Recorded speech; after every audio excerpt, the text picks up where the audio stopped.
Very glad to be here. Sorry. Okay, thank you. Yeah, it's very glad to be here. I sort of come to this seminar every other year and talk about what I'm doing. Really like the setting. It's quite informal, so I like today to be informal as well. So feel free to interrupt me with questions or things I didn't really get it right. Possible. So today I'm going to talk about field works we did. Me, my former students, my colleagues, and my collaborators did in the past few years about, around this topic. So the papers are, I'll give the reference of the paper in the end. Most of them are, actually all of them are already online, so you can check all the technical details. So I'll sort of skip most of the technical detail and talk about the ideas that we put together. So it's basically how we develop, efficient algorithm to accelerate resampling-based hypothesis testing in genomic data analysis. So yeah, a quick, introduction of the background of the work, right? So basically, I'll be focusing on two types of resampling-based hypothesis testing: permutation test and bootstrapping. And the permutation test was really, developed very early in the age of the statistics by R.A. Fisher and Pittman in the 30s. They developed this permutation test for many different kind of tests. So you have a two-sample t-test, and you have a two-sample permutation test. So there are corresponding versions. And the permutation test by that time was called the randomization test, or actually exact test. The Fisher exact test was actually a sort of a permutation test. And then it works for many different class of hypothesis testing, like two or multiple group comparison, matched pair study, or two variable, you calculate the correlation or any relationship between the two variables. That's about what I know. So it's quite challenging to apply to other more sophisticated modeling, like regression kind of stuff. It's not impossible, but it's not very easy. So the limitation I would say for permutation test is that it's applied to a selected number of different scenarios. And then the null hypothesis here is actually basically, for example, I would talk about the two-group comparison, which is the most widely used test in genomics. I would say half of the genomic tests are two-group comparison, right? Cases versus control. So in that case, the null hypothesis is basically the group label of the data are exchangeable. So under the null, the two groups have no difference. Therefore, one individual, one data point come from one group just by chance versus the other. So they are totally exchangeable. So that's the only null hypothesis. They made no assumption on the distribution of the data distribution. It doesn't necessarily to be normal or anything, right? So that makes it very, very sort of a non-parametric. There's no distribution assumption. However, that exchangeability assumption is actually quite strong. For example, there are paper pointed out that it's not always really rigorous or appropriate to apply, for example, permutation test when you compare, say, normal versus cancer, because even though you're testing the mean are different, the distribution are not really the same. So, for example, when we do two-sample t-test, if the variants are different, we should use a different statistic, right? But if you have two groups, you're testing the mean whether they're the same, but the variants are different. Actually, the permutation test do not apply. So there is some caveat, underlying. So the null hypothesis really they're the same distribution, both the mean and variance, and everything is the same. So that could be a very weak assumption because there is no distribution assumption. But it's actually a very strong assumption as well, saying all the data points have exactly the same distribution. So one way or another. So that's keep that in mind when you apply this. But other than that, you work with almost any statistic. You can test whatever statistic, for your application. That's a strong, advantage of permutation test. For example, this statistic I will talk about later. And it gives exact p-value. We all know, for example, t-tests actually give exact p-value, but that's based on a normal assumption. But most of the tests, like chi-square tests, they are a symptotic p-value, right? The p-value is only, accurate when the sample size is very large. But this permutation that gives exact p-value even when the sample size is small. And I give a quote there because when the sample size is reasonably large, like 20 or 30 data points, you cannot really computationally enumerate all the permutations. If you can, then you got exact p-value, but computationally you cannot. Therefore, you still approximate the p-value, but not in the same way, because here you are computationally approximate some exact p-value underneath. Not like in the symptotic test, like chi-square test, you approximate the p-value, your approximation is limited by your sample size. So you can never really get the exact one there. This one you can get if you, can afford more and more computation.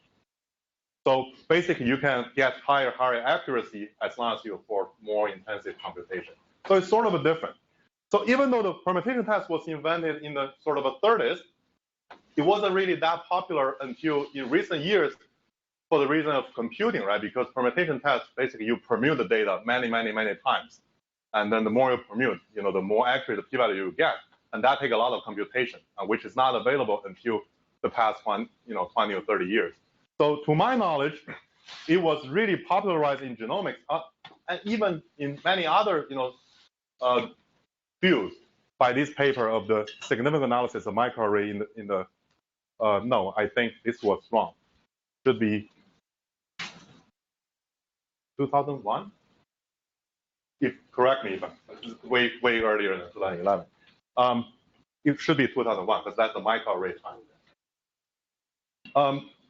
So this paper was highly cited, more than like 10,000 citations. They use permutation tests to detect differential expression, right, and to calculate false discovery rate. And they use this moderated t statistic. They do a two-sample comparison where there's a sort of a ionized, sort of irradiated state and ionized state, and compared to two conditions. And then the sample mean difference, right, is the statistic normalized by the standard deviation. If there's no this part, it's pretty much the t statistic. But then they add this to stabilize it, to make the test statistic null distribution to be almost sort of a consistent across all the genes. Therefore, they can get an FBR across all the genes. So by adding this, it's no longer a t statistic, and therefore you cannot really use p-value from the t distribution, and they use permutation. So basically, that demonstrates that a lot of times we use t-test not because the t statistic is really that good or applicable in a biological setting, just because it's a sort of a convenient tool to give us a p-value very quickly and accurately. So we make this normal assumption. We use the t statistic because that's the whole package. You usually have to use it, right? But in many real applications, you may want to use some other statistic. But when you use other statistic, then you don't really have the analytical form of the p-value anymore, right? So it's sort of a trade-off, whether you want to use a better statistic in your opinion, or you want to have a better sort of a tool to do your analysis. For one example, right, I think in biology we always talk about fold change. Yeah, question. The first version is 2001. It's 2001. Sorry, it's a typo. Yeah, I'm pretty sure of that. So thanks. Yeah. So in differential expression analysis, we always talk about fold change, right? Say if you have two groups with replicates, measure a gene, right, in two groups. If I ask you the fold change between, say, treated group versus control group, the most reasonable way, if you ask any, incoming freshman in biology department, would be you take the average in the treated group, you take the average measurement of the control group, take the ratio, right? That's the fold change. But in reality, actually, nowadays, if you look at all this analysis, all this software, most of the time that's not what is done. Most of the time, what's done is that they take the log of all the values, and then take the average of the log in two groups and take the difference. They call it the log fold change. And then if you want to get the fold change, you exponentiate, right? And the reason they do everything in the log scale, to my knowledge, is because once they take the log, they are detecting the difference in mean, right? And that's t-test. There you can get p-value, and the t statistic is pretty much the difference in mean. But the average of the log is not the log of the average, right? If you compare the two average of the log, you are pretty much doing the sort of a geometric mean rather than an arithmetic mean. So they are not the same. With large enough sample size, they sort of converge to the same value, but for final sample, they're not the same thing, right? The average of the log is pretty much you multiply everything and take square root, something like that, right? So it's not like we don't want to take the mean and take the ratio. It's just once we do that, we cannot assess p-value, right? And I will show later with this, you can actually take whatever statistic you like the ratio of the two mean, and then get a p-value for it. You don't have to be limited by the t-test framework or other kind of framework. Okay, so that's the benefit. So you can work with whatever statistic you like, biologically meaningful. So this will be most of the focus, and I'll also talk about Bootstrap test, which is a different kind of resampling test developed by Brad Efron from Stanford in the 70s. 1989 or about 1980. He wrote a book and many papers. So remember, the permutation test has many advantages, but the disadvantage is that it applies to a limited number of settings. And this is more widely applicable. You can be applied to regression, other kind of more sophisticated modeling. I'll talk about later on with the example. And the sampling are different. There are many different versions: non-parametric bootstrap, parametric bootstrap. For non-parametric bootstrap, basically you take the data and you sample it with replacement. So you take a data point, and then the next time you still sample from it, you have the chance of getting repetitive sample. In permutation, you sample without replacement. You take one out, it's no longer there. Next time you get something else. So that's the only difference. But it can be applied to sample the data points or sample residuals. And for parametric bootstrap, you can actually sample from a parametric distribution. So it has many different applications. Again, it's non-parametric doesn't really assume distribution assumption. This one assumes. And there are also other restrictions, but pretty much it works with any statistic, as long as it's not so badly defined, like some discontinuity, that could break. But other than that, it works. So now I move on, talk about, in general, we can put these two kinds of tests in one framework where we want to evaluate the p-value, and the p-value by definition is the probability you observe something you observe in the data, right, characterized by the statistic you define. And the probability you observe that big of statistic if the data really follow from the null, right? So if you follow from that definition, the way to get a p-value is that if you can simulate data from the null, and then for each simulated data, we call it the resample the data, you calculate the same statistic t. So these are the simulated data from the null distribution. You calculate statistic t, whatever statistic you can define, and then compare that to the statistic you calculate on the observed data. And then suppose this one, the larger, the more extreme, then the chance you see this bigger than that, average out over many different simulations, is your p-value, right? So simply put, if you simulate 1,000 times, out of 1,000 times, 10 times you have data more extreme than the one observed, then your p-value is 10 over 1,000 is 0.01, right? That's the simple definition, and these two tests are exactly doing this, except that the way they simulate from the null distribution are different. Okay, and I've talked about there are different way of doing this, and then they work for they have many advantages, work for finite sample size. You see that this works for any model, any statistic, so it's very flexible. But the key is that it's computationally very intensive. If you want a p-value of 0.01, then you need at least 100 simulations. If you want a p-value of 10 to the minus 6, like in genomic or genetic studies, you need to simulate 1 million times at least, right? And that's not too bad. Our computer is fast, but that could in nowadays genomic study we do many tests, right? For differential expression we test 20,000 genes. For GWAS we test like 1 million markers. Then each one you need to simulate this many times, and that even make nowadays computer very slow. So that's why we work on this problem to try to make it faster by basically doing this in a more smart way. In a smarter way. So the first paper is from a former student and also my colleagues. So basically, this is the idea. I'll talk briefly the idea and skip the formulas, and let me know if you have any questions. We focus on two sample comparison. This is the let's say the case group. This is the control group, right? These are your measurements. You want to somehow measure the difference between the two, right? And by definition, you can do permutation tests. And the way to do that is randomly permute the data many times. For each permutation, you compute the statistic again, see how many times you have a statistic more extreme than the one here, right?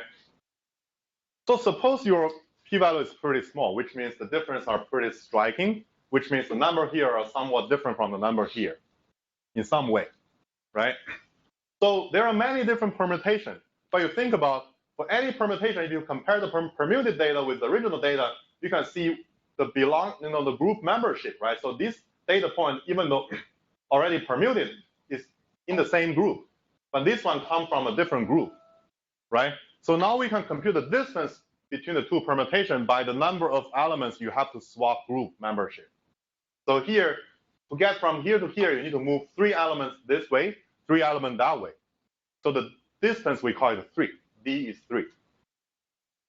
Right? So now you can imagine the smaller the distance, which means you swap fewer elements between the two groups, then the closer the two statistics will be.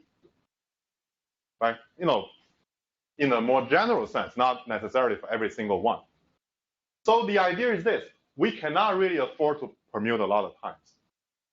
Right? If you think about it, if you have 20 data points here, the total permutation is 20 factorial of 20. That's no way you can compute. And if you partition all the permutations by their distance to the original one, and that gives this plot. So say we have 100 data points and 50 in each group, then the distance for any permutation to the original one range from 0 to 50. At most, you need to switch 50 data points, right? So, and then we draw this way. And then you can compute a p-value restricted to a particular, we call it partition. So if you lump all the permutation with a given distance together, you can get a p-value within that partition. And the idea is that the p-value in the partition, the p-value will be larger, which means it's not as significant. The p-value will be larger in the partition with a smaller distance. And the p-value will be smaller in the partition with a larger distance. So for the partition with distance 0, you got a p-value of pretty much 1, because that's the only thing available. But once you increase the distance, the p-value drops down. Say with a distance of 50, the p-value, this is from a theoretical sort of a calculation, because no way we can verify that, numerically. But the p-value goes down to 10 to the minus 30. And for p-value below 10 to the minus 3 or 10 to the minus 6, which means that, say you want to calculate a p-value in that partition, you need to simulate 10 to the 20th permutation to hit 1 bigger than that, which is hopeless. So to sample, basically what I'm saying is that to sample partitions in those larger distance, permutations is a waste of time. You're not going to see anything bigger than that. Very, very small probability. So just don't waste your time there, waste your computing there. What we propose is that you sample from a permutation with a smaller distance, capture the p-value there, and use things here to extrapolate, the curve, and then to predict the p-value down there. You're not going to really observe that computationally. Once you have this curve, you add up everything together, you got a p-value. This is kind of risky because you are extrapolating, right? You don't really observe things there. But with some theory guided, we think there is a curve like this, and we have a lot of simulation to show. So this is the idea. Even though those permutation with a larger distance has a very tiny p-value, but there are lots of them because of combinatorics. Once the distance increase to some point, the number of permutation increase exponentially. So most of the permutation in the whole permutation space, in the 20 or 100 factorial space, have a larger distance. So by not sampling there, you're avoiding a lot of computing, right? But you cannot. Basically, what I'm saying is that if you say the p-value is so small, why don't we ignore them? What I'm saying is that you cannot ignore them because there are tons of them, even though every single one has a small probability of exceeding your statistic, but there are tons of them. Like they grow exponentially, so you cannot ignore them either. So you can compute that it's actually a combinatorial number. So in the end, what we do, okay, I try to skip this. Basic idea is that once you increase the partition, this is the distance 1, 5, 10, and 15, right? You got more and more, but the statistic has smaller and smaller probability of being significant. So this is our algorithm, like I said before. For the partitions with smaller distance, we simulate a few, like 1,000 iterations to get the estimated p-value in that partition. And then we got a few data points here. You can get a few data points here as well, but let's assume they're symmetric. And then you extrapolate the curve, use Poisson regression. So basically, under some theory, we show that if the data follow some distribution, and if the statistics are sort of a sample mean, function of sample mean, then there is asymptotically, there is this curve. Okay, so we use log linear model to fit the curve, and then finally, do a weighted sum to get a final p-value. And because the theory right now only works for functions of sample means and two sample problem. It's not like the algorithm works with any statistic, but for other statistics, we cannot guarantee, you will get reasonable p-values. But we tried, actually worked pretty well. So this is simulation. So we do a two sample comparison, and here our statistic is the ratio of sample mean, like the fold change I talked about before. You cannot really get p-value from t-test for this kind of statistic. And then we simulate two groups. Both are Poisson random variable with different mean and variance. Each one has a sample size of 100. And then the red are our algorithm, and the green and the blue are the other, earlier algorithm using MCMC trying to do the same job. And we run the other algorithm for 1 million sort of MCMC iteration so that we got a pretty accurate, because we don't know the truth. We run the other algorithm for a long time to get a sort of a accurate p-value. Then we compare to it, and with the other algorithm run fewer time. So basically, it's quite the red points are quite agree with the other algorithm when they run long time, but the other algorithm, if they run shorter time, become not so accurate. And you compare here. So this is the algorithm. The other algorithm ran a long time, so 1,000 times longer than our algorithm. We got about the same result. But if you reduce the number of iterations for the other algorithm, it starts to get inaccurate results. So basically, we achieve about the same accuracy, but 1,000 times faster from this simulation. And that's already a MCMC algorithm designed to accelerate this. So we apply this method to a real data set from TCGA. We compare two different kinds of lung cancer, trying to detect genes are different. These are large sample size, so the p-value are tiny, just to demonstrate. So we detect many genes, of course. These are the top 10. And 9 of them, the bold one, are also detected in another paper by doing the same analysis, but with a slightly different statistic. What I just want to show is that we use the fold change, the ratio statistic, and the p-value are 10 to the minus 200 from our method.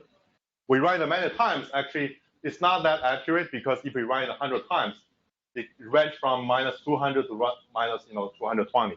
So even the log of the p-value has a range, but at least you can get the order of the p-value.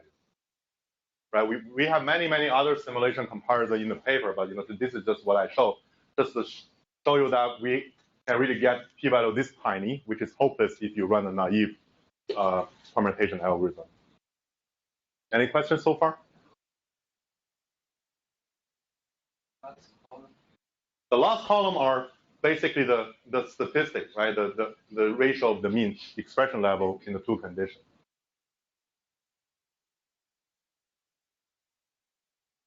Okay. All right, so now I talk about a second idea of addressing the same problem. The previous method works, but for a limited number of statistics. The statistic has to be function of means and two groups, right? So this one works with more general statistics and has better theoretical guarantee that you are actually getting the p-value accurately, not asymptotically. So the idea is that in the end, we are basically trying to estimate the probability, right? And from using a Monte Carlo kind of thing. So you draw sample, use Monte Carlo from a distribution, and then measure a small probability in the tail. That's all we do, right? And that problem has been widely studied. Basically how to calculate small probability using Monte Carlo. And one approach is to do importance sampling. So instead of sample from the original null distribution, you sample from something else concentrated on the tail, and then you get more efficiency. You got a higher chance of hitting, the significant, data. And then by adjusting for the different density in your proposal versus the true, you can actually sort of get a true probability. So, importance sampling, which is textbook stuff. So this is the probability you want to compute, right? The probability our statistic bigger than what you observe. The only difficulty is that this is a very tiny probability. So if you really draw from the null, the chance you hit this is very tiny.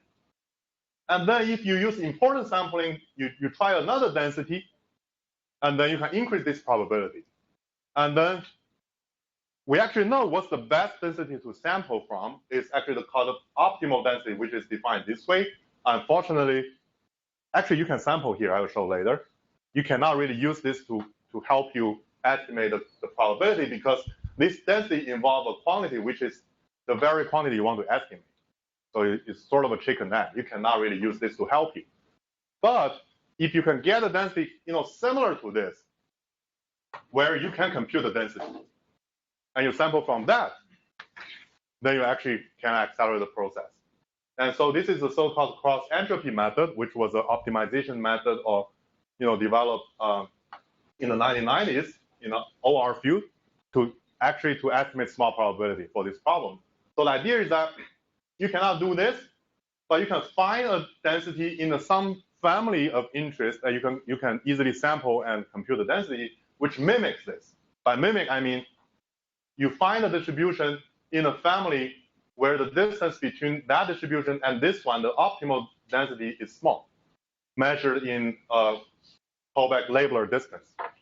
So if you minimize this, and then your density will look similar to this, therefore you increase your efficiency, right? And doing some algebra in the end, you want to find density which minimize this is maximize this because this is constant. And I will move on to the next. But this is actually pretty hard to find directly. How to find a density which maximizes this is actually hard.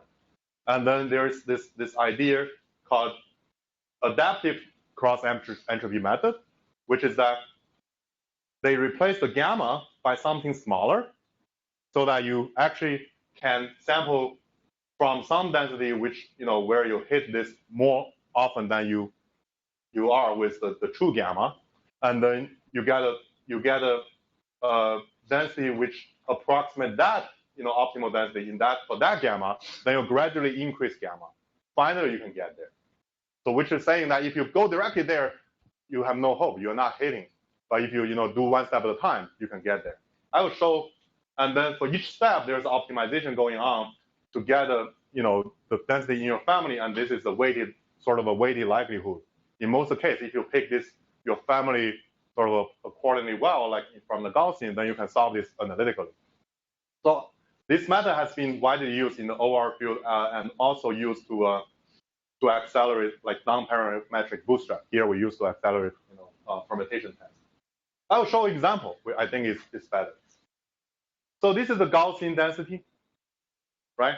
And suppose this is our null distribution, and the observed statistic is 6. So in the end, the p-value is the probability that a Gaussian normal 0, 1 random variable is bigger than 6. Because it's Gaussian, we know the true value is 10 to the minus 10 or 10 to the minus 9. It's very tiny. So if you directly sample from here, 1 out of a billion times you hit on the right-hand side. It's not very efficient. So how do we use the adaptive cross-entropy method to find a better proposal density? So this is how it does. So in the beginning, we sample from this Gaussian. Of course, we're not going to hit here, but it's okay. We sample from this Gaussian, we draw 100 random sample, and then we calculate, say, a given quantile, like 90th quantile, which is 1.3. So 10% of data points above this. This is below 6, but that's fine. Let's start from here. Let's assume this is what we want. And then we find a Gaussian, another Gaussian, which best, because actually the right-hand tail here is actually the optimal density for this particular gamma. Now we find another Gaussian to mimic this, to best approximate this distribution by solving that weighted likelihood. This is the Gaussian we got. We need to sample from a mu is 1.8. So a Gaussian from mu is 1.8 has the minimal distance among all the Gaussian to this tail here. You can solve that. And the next time you sample from this Gaussian, same story, and this is your 90% quantile. You move forward, you get gamma is 3, and then you keep going. After 5 iterations, now the 10% quantile is 6.29. It's bigger than the 6 you want. And you go back, set it at 6, find another Gaussian, finally sample from here. So this Gaussian is your proposal density because you can easily sample from it and you can compute the density easily, and you have a lot of data points bigger than 6, now you have a very efficient importance sampling scheme. Finally, you calculated the density, calculate the p-value, which is very accurate. 9 times 10 to the minus 10. So this whole thing, see, you have a 1,000 sample for each step. Finally, you sample 5,000 of them. With about 10,000 samples, you got a p-value this small. Right? How do you know it's accurate to such a big value? Because we know the truth. This is Gaussian, so we know the truth is 9. This is 9 times 8, 7, and that's 9 times 7. Yeah, actually, you can you can increase this, then this the error goes down. Right? You can increase from 5,000 to 10,000. This goes, the error keep going down. So it's really up to how much accuracy you want. You can increase the sample size. It's just computing. Okay, yeah, I have many examples showing the accuracy, but to apply this method to permutation test is actually not that easy because this is Gaussian, where we can sample, we can compute. But in the permutation test, we are sampling from the permutation space. To apply this adaptive cross-entropy method, we need to fulfill 3 requirements. We need to know how to parameterize the permutation space, and then by a family of distribution. And then the distribution has to be easy to sample from, also easy to able to compute the density, which is not easy. But luckily, we find some paper in the 20 years ago in the statistical literature. They actually have a particular distribution they call the conditional Bernoulli, not for this purpose, of course, but happen to fit here. And the conditional Bernoulli is basically like this. I mean, I talk about the way I use them here, right? So you have data points on the 2 groups. Then you assign each data point a probability, being the probability they appear in the first group versus the other. So if the probability initialized at 0.5, which means every data point has equal probability in one group versus the other, that's the naive permutation. But now you parameterize the permutation space. You can assign some data points has higher probability in one group than the other, right? By tuning those parameters, you are basically doing important sampling in the permutation space. And there they have a very sophisticated sort of a algorithm to sample from conditional Bernoulli and also compute density. So we use all of them. We also modify some of them because there's a weighted likelihood you need to solve. We modify some of their algorithm, mostly dynamic programming based. We modify their algorithm for our purpose here. And finally, this approach doesn't really work that well if you have tons of parameters for curse of dimensionality, because there is a likely ratio something going on. If you have high dimensions, that thing blow up, so you lost stability.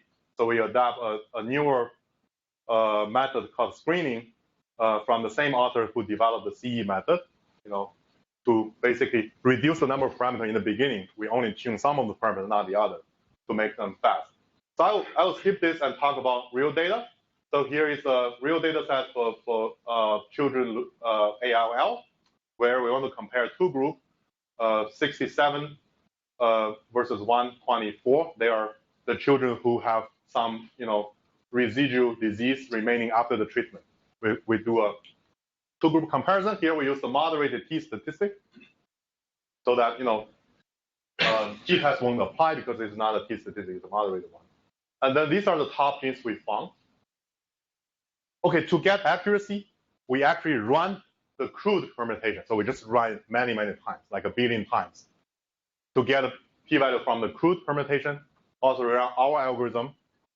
And these are the top genes, and that's the p-value from the crude permutation, and that's their standard error. Because we run each one 100 times, we can estimate this is a relative standard error. So basically, this gene has a p-value of 3.8 times 10 to the minus 9, and the relative error is about 2 times 10 to the minus 1, which means 20% relative error. Okay, so the relative standard deviation is 20% of this number from the crude permutation. And we got 4.3 10 to the minus 9. It's close, but not the same. Our relative error is 1%. So this is 20% off. We are 1% off. So this is much more accurate in terms of accuracy. And the time, we are about 30 times faster, 30 to 40 times faster than the crude permutation. So 3% of the time, but get much higher accuracy in the p-value. So these are the basically if you want to rank the gene by their p-value, these numbers are very accurate. So later on, the part 15 twice with different results. Where? Top line and halfway down. Top line. Which one? Sorry. PAR P15, P15. there's just 2 entries there. And also 2 for the second one. Did you want that? I guess it's a. If they have different numbers? I guess it's a. So it could be a typo when I copied it here last night, or I will check. It could be. Yeah, it could be different probe sets. Yeah. That'd be a possibility, wouldn't it? Yeah, I crop out the probe set ID. There's a probe set ID. So this is microarray from Advertisement. You gotta double check. Good eye. Yeah. So. Yeah, so basically we can get p-value of this range pretty accurately. Okay, any other question before I move on? So the next part, I will move quickly about the methods right now. So the previous method for permutation test works okay, but still we cannot get extremely small p-value. Also, we cannot really deal with a very large sample due to the high dimensionality issue. And now we move on to parametric bootstrap. Okay, and actually, the adaptive CE method sometimes, because each step they are optimizing a sort of a non-convex problem, they can actually not converging. Sometimes there are issues. There are some, improvement in a few years ago in the field. There are actually non-adaptive CE method. You don't have to adaptively go there. You can directly go there to the optimal one. But the requirement is that you need to be able to sample from the tail directly, and which does not really apply to every case, but apply to some case due to the recent development in MCMC. You all heard of like the Hamiltonian, Monte Carlo, Gibbs sampling, or some other, Monte Carlo approach. So in some particular family of distribution, you can actually sample from the tail directly.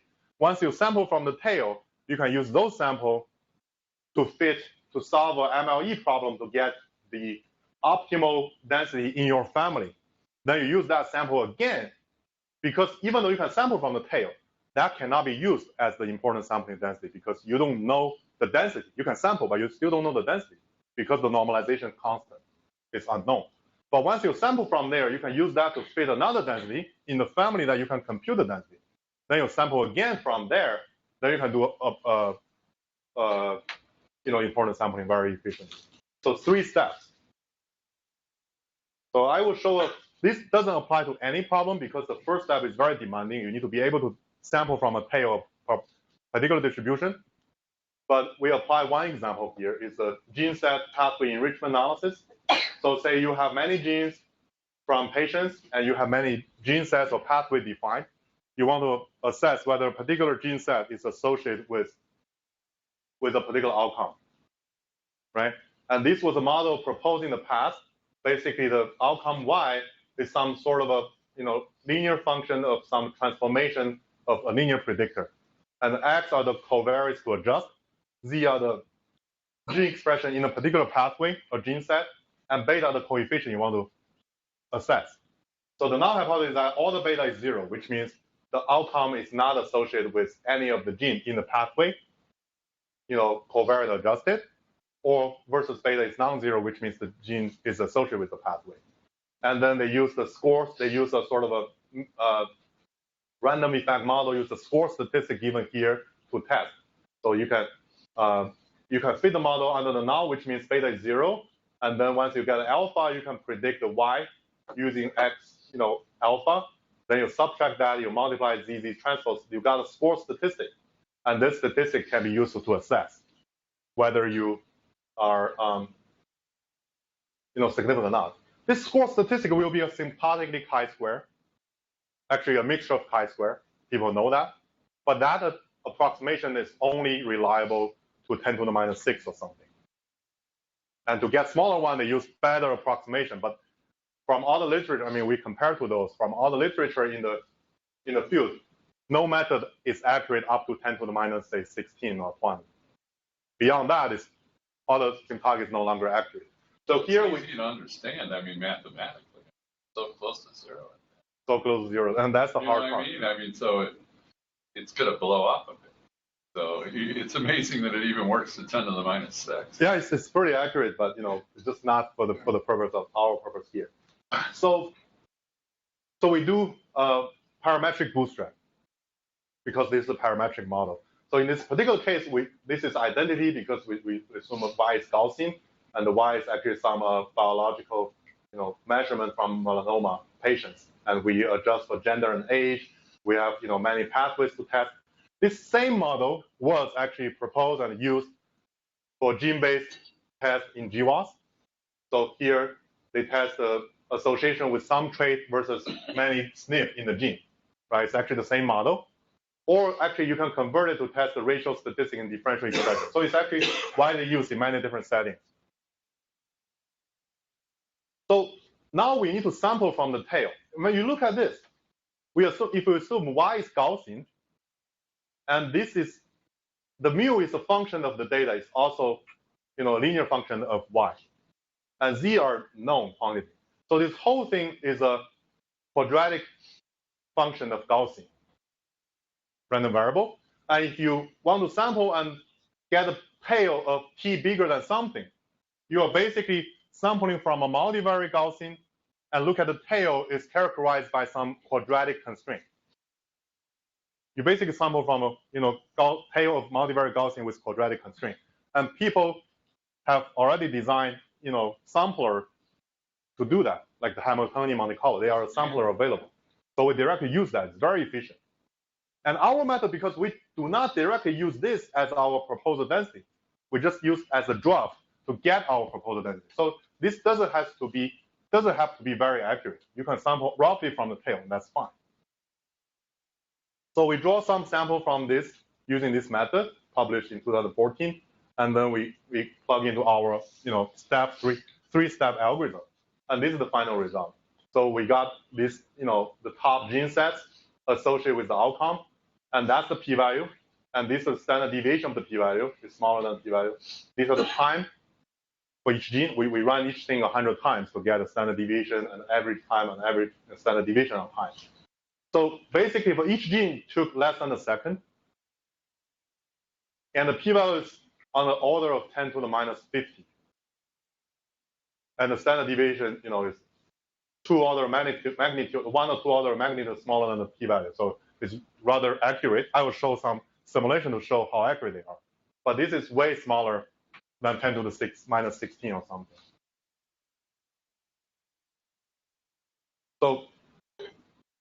So how accurate are they, right? We do not know the truth, and there's no other method to give us the truth to compare to. But because we are sampling, we are basically calculating the tail probability of multivariate Gaussian. In special case, for example, chi-square, if you assess the tail of the chi-square, it is actually a multivariate Gaussian tail. It's a special case of that. And there are, our package doing that.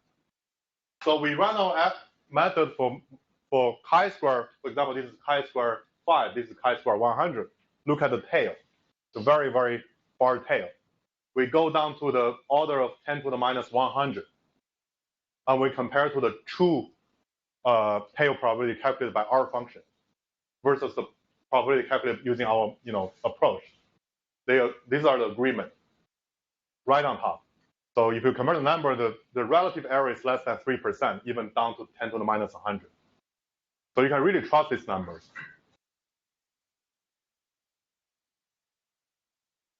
And the other question, I got a lot from audience, also from reviewers, is that do you really need to make this so accurate at that small number? Yeah, right. Right. That's a question. I mean, it's a fair question. So what we did is that we ran another study of differential expression using the racial statistic. And here, in a particular study given here, also a cancer, we do a lot of cancer genomics, two-group comparison. So basically here we compare two methods. One is that the permutation, the brute force, not permutation, brute force, Monte Carlo for our bootstrap statistic using the racial statistic. here is using our method so that we get better accuracy. I think here we use 10 to the 5th number of permutation for each gene. So, so that the smallest p-value is 10 to the minus 5, right? So basically, we use two different Monte Carlo approach to run the same test. Of course, we got slightly different p-value out of them, and ours are more accurate p-value. And these are after FDR adjustment. And you actually end up getting different results. So the key is that if you use an FDR cutoff of 15%, you got the same genes, same number of genes. I assume they're the same genes. But once you go down the FDR cutoff, you start to get different genes, different number of genes. So because the p-values here are not so accurate, so they affect your FDR adjustment. In the end, they affect the gene number of genes you selected. Right? So things actually sort of affect each other. Once you don't have very accurate p-value, the downstream of that, for example, FDR adjustment or ranking will be affected. So I wouldn't say it's really necessary to get p-value 10 to the minus, 54. But people actually, for example, in the GWAS field, they rank by their findings by p-value quite a lot. Because in GWAS, the effect size are tiny anyway, so they rank by their p-value. Did you have somebody look at like the 52 genes versus the 17 to really see whether, could be that the 52 genes was the magic number, and actually going to 17 might not be so good. I mean, absolutely. I wouldn't suggest just to rank gene by p-value, especially in differential expression. We often rank gene by fold change, or we rank gene by their biological sort of impact, right? But if you want to use p-value as sort of a criteria to look at your gene, you need an accurate p-value, right? Otherwise, for all these genes, they have similar p-value in the same order. If you don't calculate them, accurately, their order might actually, if you use more rough approach to get p-value, the ranking of the genes, these are actually pathways, the ranking of them can shuffle quite a bit. So, anything so far? Yeah, I'll quickly wrap up. So all of these are, papers either under revision, but we have a manuscript online already. So finally, I will talk about something we did a while back, and there are some, follow-up work in the field. But the idea is simple. So everything I talked about in the previous 3 work is that for one test, we get very, very small but very accurate p-value. But remember, there are 20,000 genes to test for, right? Most of them will not be significant. And for the previous method, even though they are fast, they still take, 100,000 iterations, something like that, right? So you cannot really afford to do that for every single gene. So another demand in the field is that you want to quickly find out the gene which has a tiny p-value, then focusing our computation on those. How to quickly screen out a gene which has a significant p-value and throw away those are insignificant. And that's a sort of a demand in the field, right? So for example, if we want to find all the genes with a p-value on the order of 10 to the minus 3, we need 1,000 resamples, which is not too bad. But if the statistics you are working for take a long time to compute, then this could take a long time. And there are some, intuitive ad hoc methods developed in the past is that we can say first run 100 samples. If after that already 50 is bigger than the one you observe, then the p-value will not be smaller than 0.05. Then you can move on. You don't have to do 1,000 if 100 already give you insignificance, right? So we further push this further, to a more sequential adaptive way. We sample one at a time and use a sequential rule to stop. So basically, you pick a few cutoff based on your need, which will determine your p-value cutoff, also your computational saving, and then you stop the sequential sampling using a simple rule like this. If the p-value observed so far after the case iteration is bigger than some cutoff, then you stop. And there are many follow-up papers. This was a pretty early paper from us. There are many follow-up papers in the field. Basically, they try different stopping rules. They have different theoretical guarantees, right? So basically, there are many such rules available. You don't have to run 100 or 1,000 for every single gene. You can stop way early and save the computing for those, selected set of genes. Here we have the guarantee for false negative rate and FDR, but they have other kind of guarantees. They have bigger savings later papers. So as a example, we run a differential isoform expression analysis here. We use a bootstrap sampling, and then in this case, we saved about 20 times of running computation and get exactly the same result. So there's a false discovery guarantee which kick in. So you can actually save a lot of time doing this. So that's about it. And this my former students, my colleague, and my collaborators. I want to thank them.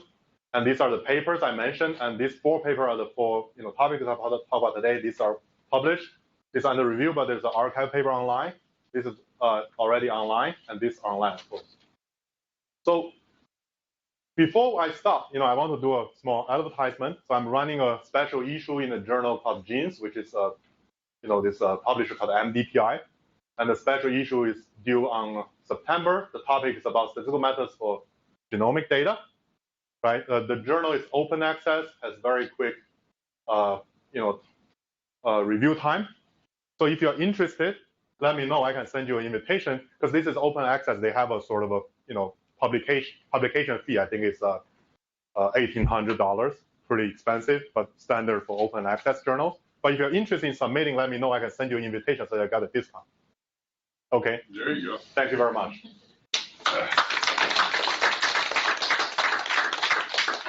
Any other questions?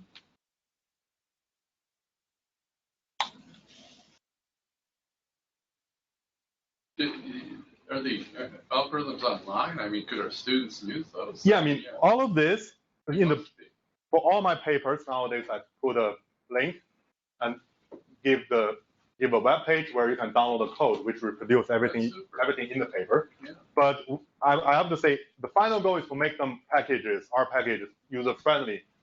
I hardly get there, due to the resource thing. But let me know if. But somebody, that could be a good project, in some of our courses and stuff. If somebody's interested, that could even, work with you to take it to R. Absolutely, and this one has an R package, and some of them has, this one has an R package, the other has R code online. Mm-hmm. Thank you.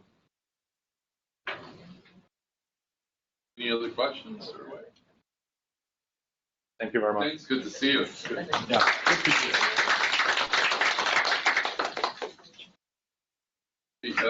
Steve Gruber's coming.